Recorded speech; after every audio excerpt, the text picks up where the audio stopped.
This Hispanic Heritage Month, we are doing more than celebrating. Over the next 30 minutes, we're highlighting the history, culture, and contributions of Hispanics in Tampa Bay. Because Somos Tampa Bay.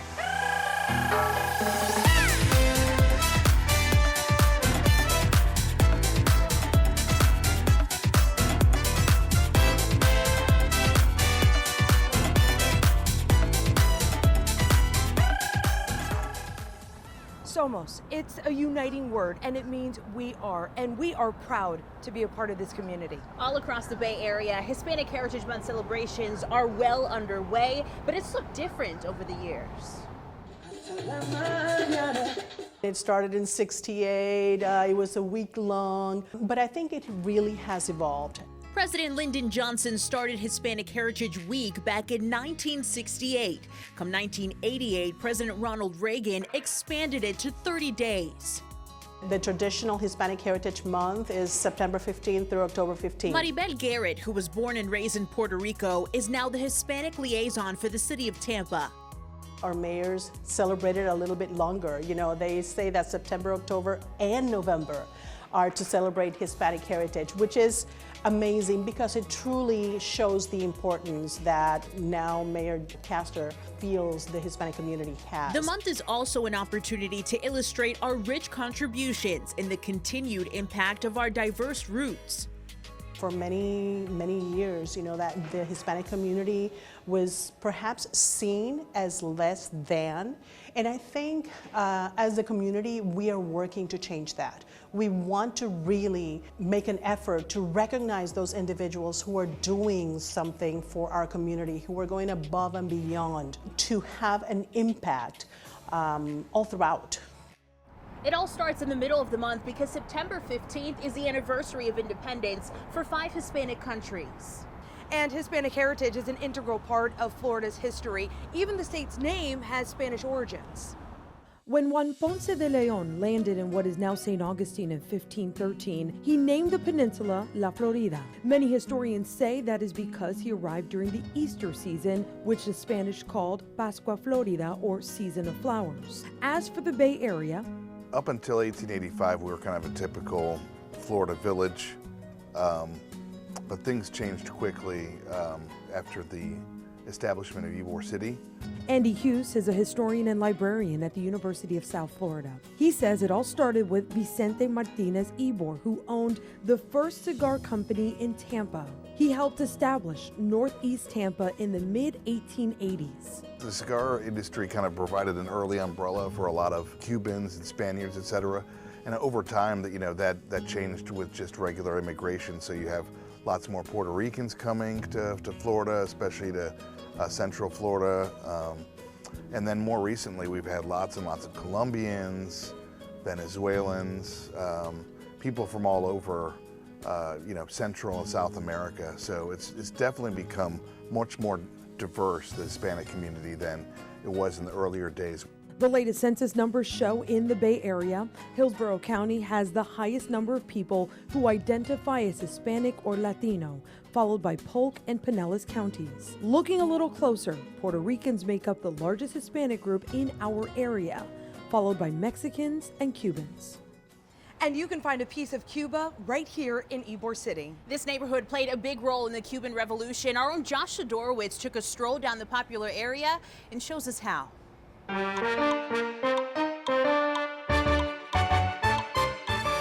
People think Cuba and Little Havana, and they think Miami. Yeah. But in reality, it's not. It's here. Here is Ybor City, and this is Wallace Reyes, historian, cigar maker, and 4th-generation Ybor resident. Okay, let's come in this way. Whose knowledge for his neighborhood goes They have 5 different type of bricks. right down They have brick for the streets, for the buildings. to the bricks. Welcome to the Jose Marti Park. how many times do you think you've said that?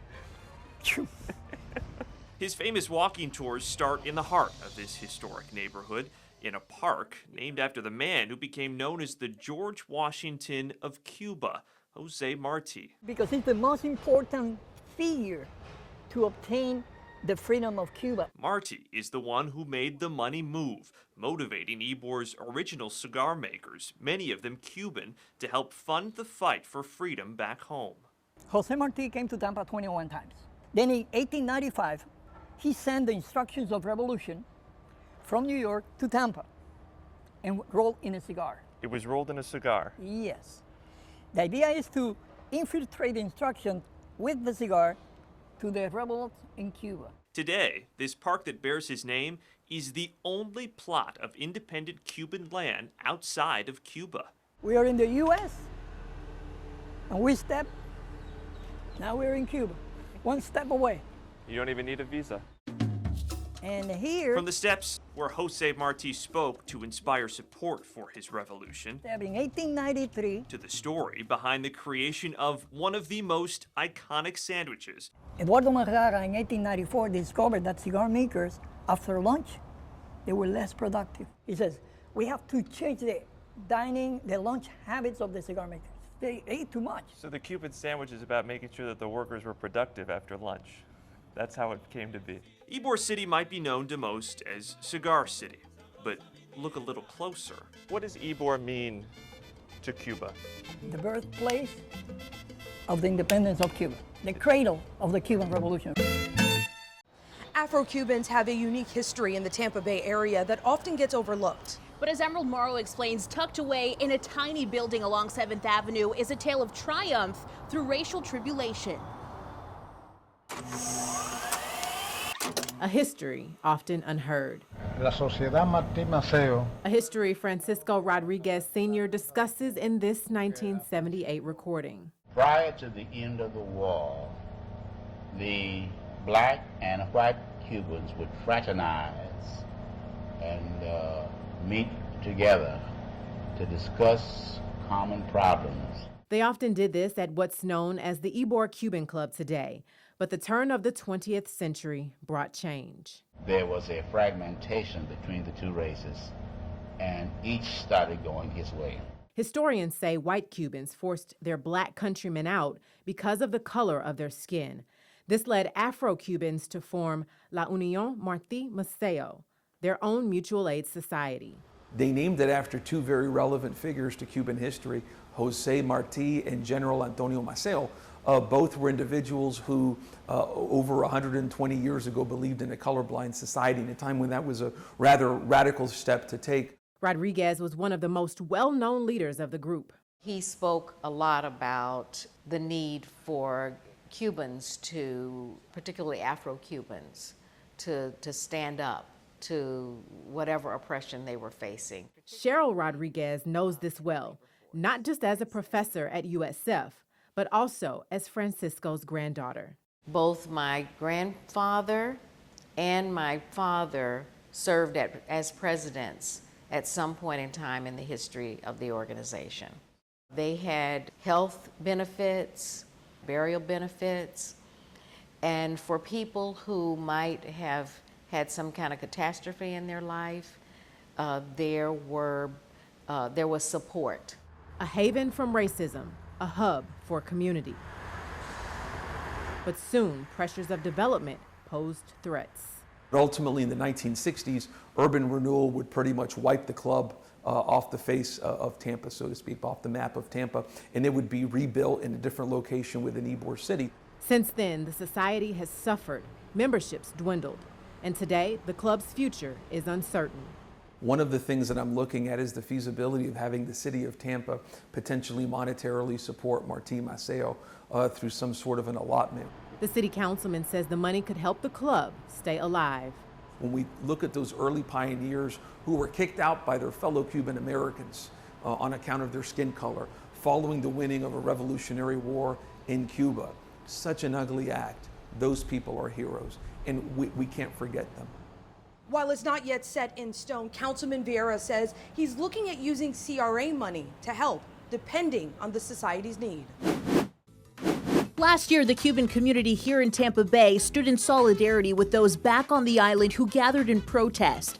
A shortage of food and medicine on the island amidst the pandemic brought people to the streets. Similarly, just 2 years earlier, Venezuelans here in Tampa Bay protested in solidarity with their friends and families back home. They called for the removal of President Nicolás Maduro after the country's legislative body deemed his presidency illegitimate and instead named Juan Guaido as the interim president until free elections could be held. Dozens of countries, including the U.S., recognize Guaido as the country's leader, but to this day, Maduro assumes power. More than half of Venezuelan immigrants reside here in Florida. Frank Wiley spoke with a man who moved here just a few months ago. More than 21,000 Venezuelans call Tampa Bay home, the majority being in Pinellas and Hillsborough counties. La música es amor. That's where we met musician Edison Gonzalez. He says politics in Venezuela pushed people like him away. We are looking for an opportunity to live in a place with dignity, with peace. Gonzalez lived in Caracas, Venezuela's largest city, its capital.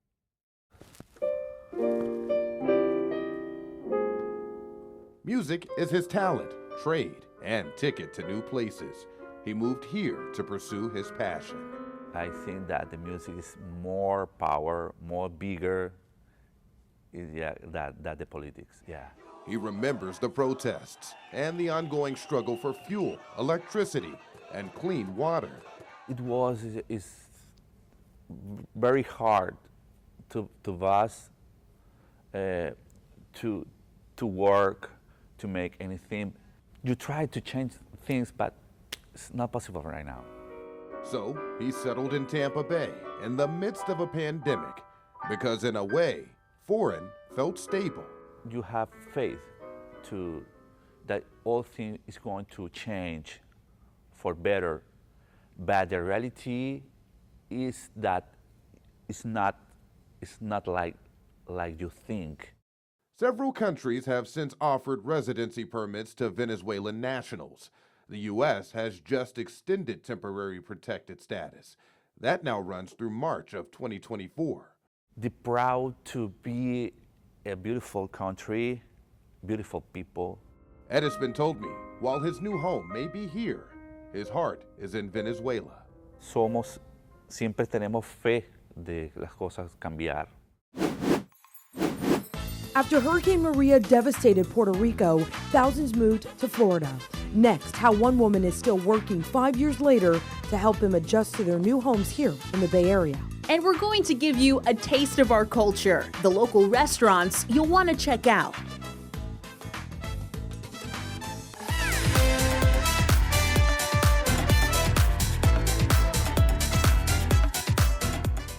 It's been 5 years since Hurricane Maria ravaged Puerto Rico.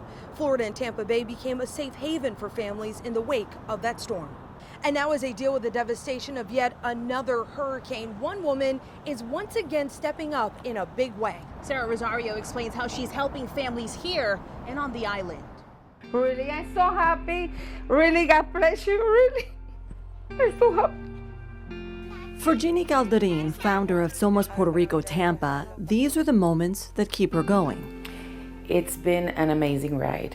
I have been able to touch so many lives, help so many people, and make a difference that words cannot describe how rewarding that is.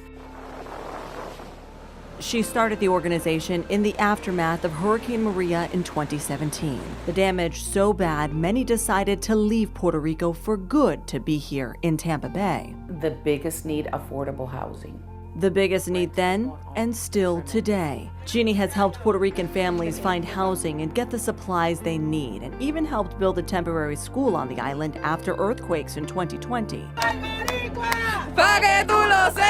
But while much of her work more recently has focused on helping elderly people navigate the language barrier, now she's back in the thick of it, helping those impacted by Hurricane Fiona.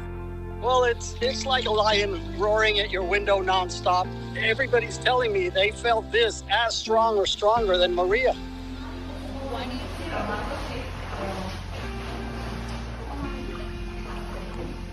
This is what it looked like inside Jeannie's uncle's house on the island right after Fiona passed through. Water inside nearly 4 feet deep. That's why Jeannie is stepping up once again, not only for her family, but for others in Puerto Rico as well. Right now, what I have done is I did a GoFundMe where I'm gonna be collecting, instead of people bringing donations, we're gonna be collecting money and we're gonna be buying these things, these lanterns. We're already talking to manufacturers and people like that so we can buy these products and have them shipped directly to Puerto Rico. She says while her organization may be small, the impact they're making is big. According to the census, more than 62 million people identify as Hispanic in the U.S. That's at an all-time high. And while a Pew Research study found most people don't have a preference on whether to use the term Hispanic or Latino, some say it's an important distinction. So what's the difference? Hispanic refers to people who descend from a Spanish-speaking country or territory. Latino refers to regions in the Americas where Romance languages are spoken. Those are languages that derive from Spanish, Portuguese, and French. That includes Mexico, Central America, South America, and the Caribbean. For example, someone from Spain is Hispanic, not Latino. Someone from Brazil, a country whose official language is Portuguese, is Latino, but not Hispanic. But someone from Guatemala is both Hispanic and Latino, and it gets more specific from there. Latino is a term used for men or is used as an umbrella term for both genders. Latina is used for women. Latinx, a gender-inclusive term, grew in popularity in the early 2000s. While still widely debated, it became an official word in the Merriam-Webster dictionary in 2018. If you don't know which term to use, just ask. Did you know the largest Spanish restaurant in the U.S. was started right here in Tampa? And it's a place you may know very well. Casimiro Hernandez Sr., a Spanish-Cuban immigrant, came to Tampa in 1902 in search of a better life. He found that in Ybor City as he helped open the saloon Colombia in 1903. That later became the Colombia restaurant we know today.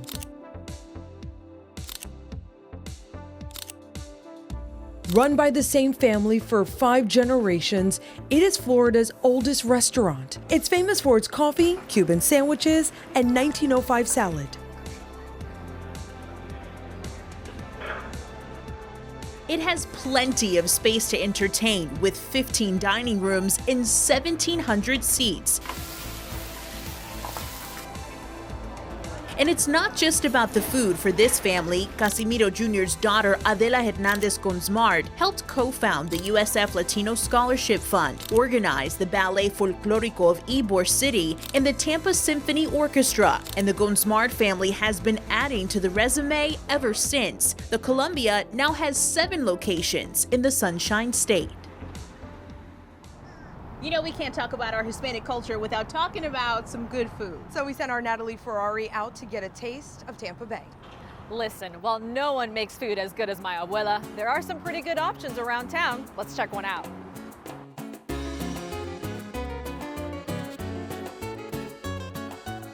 Well, I'm here at La Mordida in Clearwater, Florida with the owner, David Nieves. Now, David, we have 2 really good looking dishes in front of here. Go ahead and tell me a little bit first about this plate. Absolutely. What we have right now, it's our most traditional Peruvian ceviche, considered actually one of the best around the world.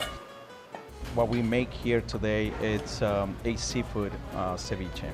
What we do is we put it in a bowl, marinated with fresh squeezed limes, cilantro, rocoto pepper, which is a Peruvian chili pepper. All the flavors. All the flavors, and then actually when you get a little bite of it, you get an explosion of flavors and nothing to compare it with any other dish.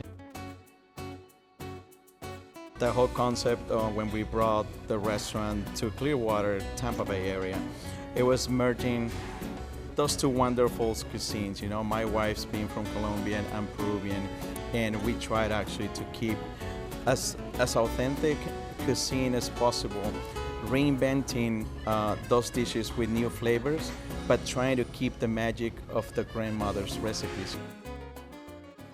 I know you love that one. Oh, yeah. We're now here in Tampa serving up some Dominican flavors at Sabor a Merengue with the whole family here, enjoying an amazing meal. The food just kind of kept coming out. Tell me a little bit, Jose, about this traditional Dominican meal that we have today. Well, the traditional cuisine is like related with the music because our culture is a combination of different flavors and different colors. That taste that we have in our food is the same way that we have in our music. That's the reason that the name Sabor a Merengue. Tell me a little bit about the importance of food, family, and Hispanic heritage. When we are eating, we are talking, we are celebrating, we make some story about our family, our descendants. It's the opportunity to transmit to our kids and our grandkids the values of our family when we are eating together. We're not just passionate about our food, we're also passionate about our sports. Next, how a local team is making history this Hispanic Heritage Month.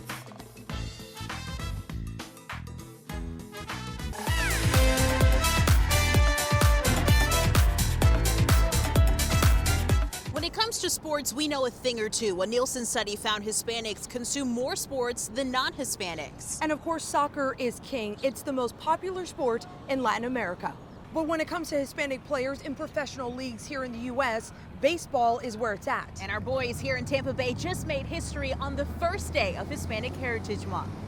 The first time in Major League history, a team has used an all-Latino lineup. And then I realized, like, wow, we made history. September 15th, 2022, the Tampa Bay Rays starting lineup featured all Latin American-born players, a first in Major League Baseball history. This is really a special moment for everyone, especially being representing Roberto Clemente that day, and for us representing all that country. All of that happening on the day the sport honored Roberto Clemente, the Puerto Rican who broke barriers in the sport. Among those taking the field that night, Colombia's own Harold Ramirez.